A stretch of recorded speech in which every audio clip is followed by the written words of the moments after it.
ಇತ್ತೀಚಿನ ದಿನದೊಳಗಡೆ ಇಂಟರ್ನೆಟ್ ಇಲ್ಲ ಅಂತ ಅಂದರೆ ಜೀವನ ಮಾಡೋದಕ್ಕೇ ತುಂಬ ಕಷ್ಟ ಅಂತ ಅನಿಸ್ಬಿಡುತ್ತೆ. ಅಷ್ಟರ ಮಟ್ಟಿಗೆ ನಾವು ಮೊಬೈಲನ್ನು ಬಳಕೆ ಮಾಡ್ತಿರ್ತೀವಿ, ಇಂಟರ್ನೆಟ್ಟನ್ನು ಬಳಕೆ ಮಾಡ್ತಿರ್ತೀವಿ. ಏನೇ ಬೇಕು, ಏನೇ ಮಾಹಿತಿ ಬೇಕು ಅಂತಂದರೆ ನಾವು ಫಸ್ಟ್ ಮಾಡೋದೇನು ಹೇಳಿ, ಗೂಗಲ್ ಕ್ರೋಮ್ಗೆ ಹೋಗ್ಬಿಟ್ಟು ಸರ್ಚನ್ನು ಮಾಡೋ ಅಂಥದ್ದು, ಅದರಲ್ಲಿ ನೋಡ್ತಾ ಇರ್ತೇವೆ.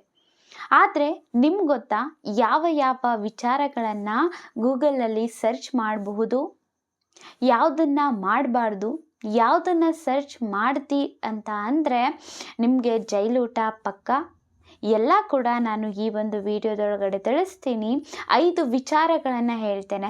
ಯಾಕೆ ಅಂತ ಅಂದರೆ ಆ 5 ವಿಚಾರದಲ್ಲಿ ಯಾವುದಾದ್ರೂ ಒಂದು ವಿಷಯವನ್ನು ನೀವು ಕೂಡ ಸರ್ಚ್ ಮಾಡ್ತಾ ಇರಬಹುದೇನೋ, ನೋಡ್ತಾ ಇರಬಹುದೇನೋ, ಗೊತ್ತಿಲ್ಲ ಅಲ್ವಾ? ಹಾಗಾಗಿ ವಿಡಿಯೋನ ಸಂಪೂರ್ಣವಾಗಿ ನೋಡಿ. ಮತ್ತು ನಮ್ಮ ಚಾನಲ್ಗೆ ನೀವೇನಾದರೂ ಹೊಸಬ್ರಾಗಿದ್ದೀರಾ ಅಂತಂದರೆ ಸಬ್ಸ್ಕ್ರೈಬ್ ಮಾಡ್ಕೊಳ್ಳೋದನ್ನು ಮರಿಬೇಡಿ. ಮೊದಲನೆಯದು ಯಾವುದು ಅಂತ ಅಂದರೆ ಬೇರೆಯವರ ವೈಯಕ್ತಿಕ ಮಾಹಿತಿಯ ಬಗ್ಗೆ ಸರ್ಚ್ ಮಾಡೋ ಅಂಥದ್ದು. ಬೇರೆಯವರ ಒಂದು ಮೊಬೈಲ್ ನಂಬರ್ ಆಗಿರಬಹುದು, ಮನೆಯ ವಿಳಾಸ ಆಗಿರಬಹುದು, ಬ್ಯಾಂಕ್ ಖಾತೆಯ ಕುರಿತಾಗಿ ನೀವೇನಾದರೂ ಸರ್ಚ್ ಮಾಡ್ತಾ ಇದ್ದೀರಾ ಅಂತ ಅಂದರೆ ಅವರ ಗೌಪ್ಯತೆಗೆ ಉಲ್ಲಂಘನೆ ಮಾಡಿದಂಗೆ ಆಗುತ್ತೆ. ಅದರಿಂದ ನಿಮ್ಮನ್ನು ಅಪರಾಧ ಮಾಡಿದ್ದೀರಾ ಅಂತ ಜೈಲಿಗೆ ಕೂಡ ಹಾಕಬಹುದು.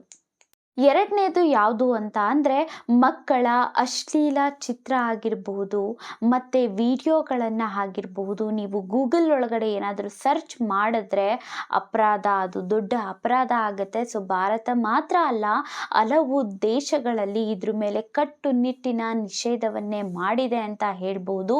ಈ ರೀತಿಯಾದಂತಹ ಚಿತ್ರಗಳನ್ನು ಅಥವಾ ವಿಡಿಯೋಗಳನ್ನು ನೀವೇನಾದರೂ ಡೌನ್ಲೋಡ್ ಮಾಡ್ಕೊಂಡಿದ್ದೀರಾ ಅಥವಾ ಬೇರೆಯವರಿಗೆ ಶೇರ್ ಮಾಡಿದ್ದೀರಾ ಅಂತ ಅಂದರೆ ನಿಮ್ಮ ಮೇಲೆ ಪ್ರಕರಣ ದಾಖಲಾಗೋದಂತೂ ಪಕ್ಕ.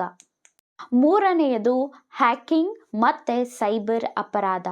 ನೀವೇನಾದರೂ ಗೂಗಲ್ ಒಳಗಡೆ ಸೋಷಿಯಲ್ ಮೀಡಿಯಾ ಏನಿದೆ ಅಲ್ವಾ, ಸಾಮಾಜಿಕ ಜಾಲತಾಣಗಳ ಖಾತೆಗಳನ್ನು ಹೇಗೆ ಹ್ಯಾಕ್ ಮಾಡುವಂಥದ್ದು ಮತ್ತು ವೈಫೈ ಪಾಸ್ವರ್ಡ್ಗಳನ್ನು ಯಾವ ರೀತಿಯಾಗಿ ಕದಿಯೋದು, ಈ ರೀತಿಯಾದಂತಹ ವಿಷಯಗಳನ್ನು ಸರ್ಚ್ ಮಾಡ್ತಾ ಇದ್ದೀರಾ ಅಂತ ಅಂದರೆ ನಿಮ್ಮ ಮೇಲೆ ಪ್ರಕರಣ ದಾಖಲಾಗುತ್ತೆ.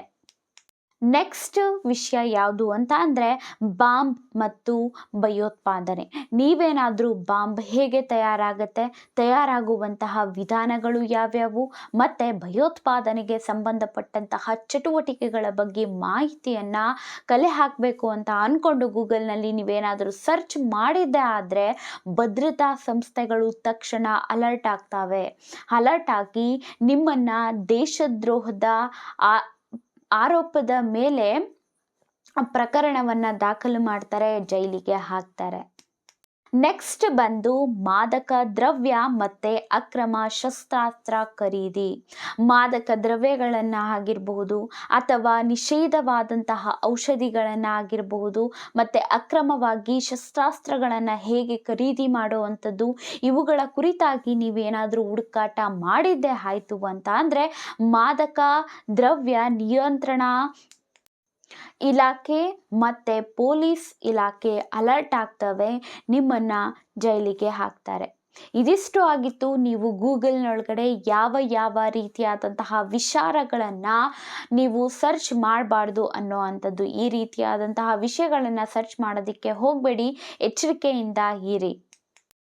ಬುದ್ಧಿವಂತಿಕೆಯಿಂದ ನೀವು ಗೂಗಲನ್ನು ಬಳಸಿ ಮತ್ತು ಕಾನೂನು ಮಿತಿಯೊಳಗಡೆನೆ ಇಂಟರ್ನೆಟ್ಟನ್ನು ಬಳಕೆ ಮಾಡಿ ಅಂತ ಹೇಳ್ತೇನೆ. ವಿಡಿಯೋ ಉಪಯುಕ್ತ ಅಂತ ಅನಿಸಿದ್ರೆ ಲೈಕ್ ಮಾಡಿ, ಶೇರ್ ಮಾಡೋದನ್ನು ಮರಿಬೇಡಿ ಮತ್ತು ಸಬ್ಸ್ಕ್ರೈಬ್ ಮಾಡ್ಕೊಳ್ಳಿ. Thank you for watching.